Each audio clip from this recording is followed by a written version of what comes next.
So once again, the LeBron versus MJ GOAT debate is the topic of conversation. Let's get some background on this and let's dive in. ThaAuthenticTake, the real, no fake. ThaAuthenticTake, yeah, the real, no fake. So I want to give a couple quotes to give context on this because I don't want people just going, oh, you're a LeBron hater and, stuff like that. So first, on the Michael Jordan GOAT debate, this was LeBron's comments. There are a lot of things that Michael Jordan did better than I do. And I think there are some things that I do better than him. That's just how the game goes, which I agree with. There's a lot of things that I could say in particular. You already know how this conversation is going to be misinterpreted by people, man. And on that, I truly do get him. Because there's things that LeBron does way better than Michael Jordan. And I could say that confidently. I mean, just to point out one, so you just don't think I'm over here selling wolf tickets, is LeBron is mountains, worlds better than Michael Jordan was at 40 years old.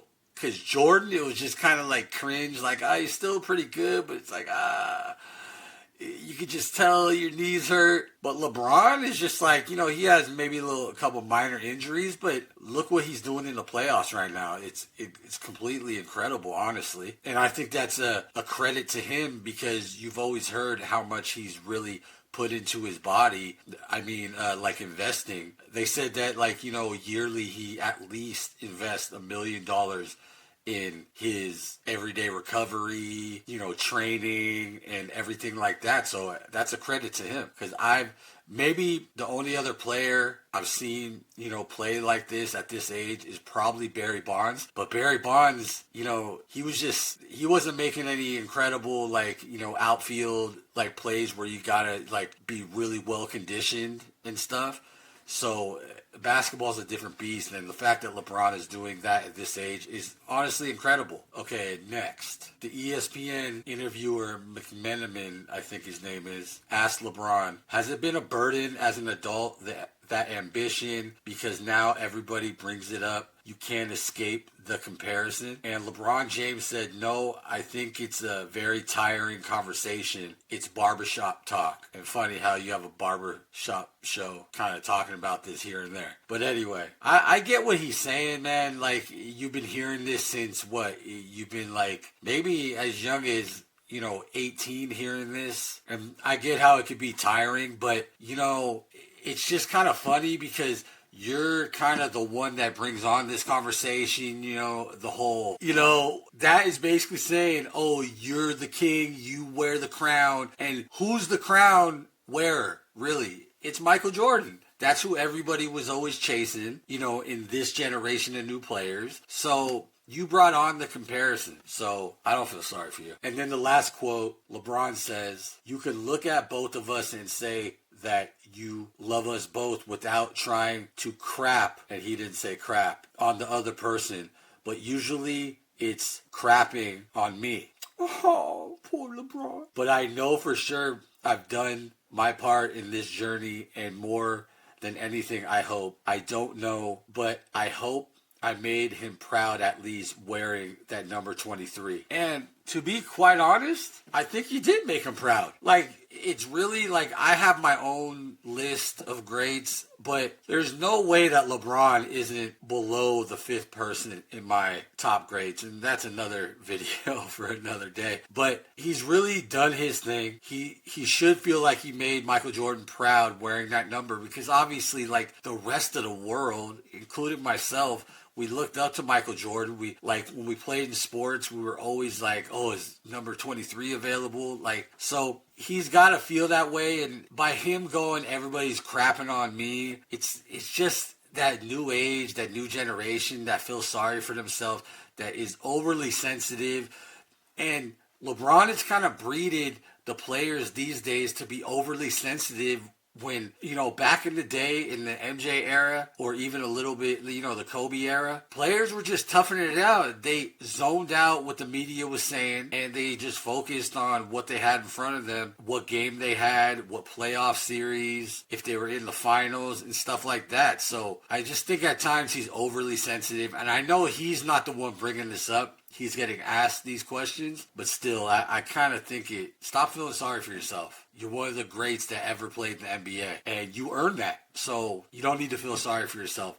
Maybe you feel a little pity for yourself because you're not viewed by the majority of people, knowledgeable people, that you are not number one. And I get that. You work your whole life to be the greatest and you're one slot away or two slots away. It is what it is. And I'm just talking here. And just my kind of consensus on this whole thing is that the way I view it is, I looked up to Michael Jordan, and it's just that I could never say that the sequel was better than the original movie. And that's how I look at it. Like, the fact that LeBron could have endorsed shoes, all these endorsements and things like that were maybe not 100%, but the majority was because of Michael Jordan, the things that he did. Strive for greatness that he always says, that was because Michael Jordan set the precedent that he always wanted to win. He always wanted to be great. So a lot of the things that LeBron is shooting for is because he's seen Michael Jordan do it first. So I think that has a lot to be said about the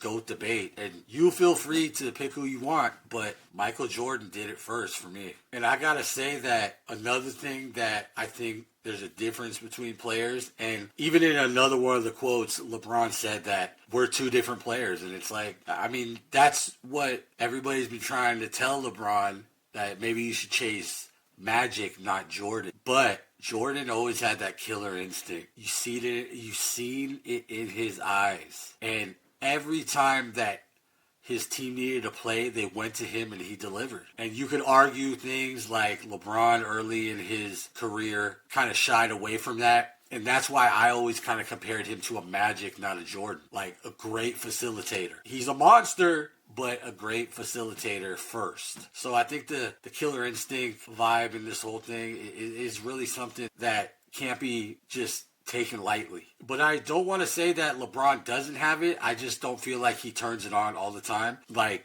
Game 6 against Boston, you definitely seen it. You've seen the pictures, you've seen the memes. Honestly, right now at 41 years old, I was watching one of the Lakers games against Houston, and I was like, holy crap. He has that killer face on right now. Like it's playoffs and he's like serious. That's why it's kind of like, it kind of boggles my mind that he even did this interview with ESPN. He's probably just trying to interview with everybody on the same network as Stephen A, but not Stephen A. But anyway, and probably the last thing that I would say that makes a difference is the fact that Michael Jordan, whenever he was asked, are you the greatest NBA player of all time? Back in the early 90s, he would always defer. He goes, I can't tell you that. The people I look at is, Magic Johnson, Larry Bird, and he would never say himself. Because honestly, the critics, your fellow players, your teammates, they should be the one crowning you with that title. And ever since, I'm sorry, I can't tell you the year he did it, but I think it was the playoffs, like early when he went back to the Cavs, and he just said, I'm the greatest player of all time. And I was just like, I was in awe that came out of his mouth. And he still does it to this day. And like, he said it on his barbershop show one time, and I'm just like, it's great to have that confidence, but that's not a crown that you crown yourself. And I think it really showed the difference in player and what players are focused on. But that's what I think. Tell me what you think. Make sure you like, comment, and subscribe. This has been The Authentic Take. The authentic take.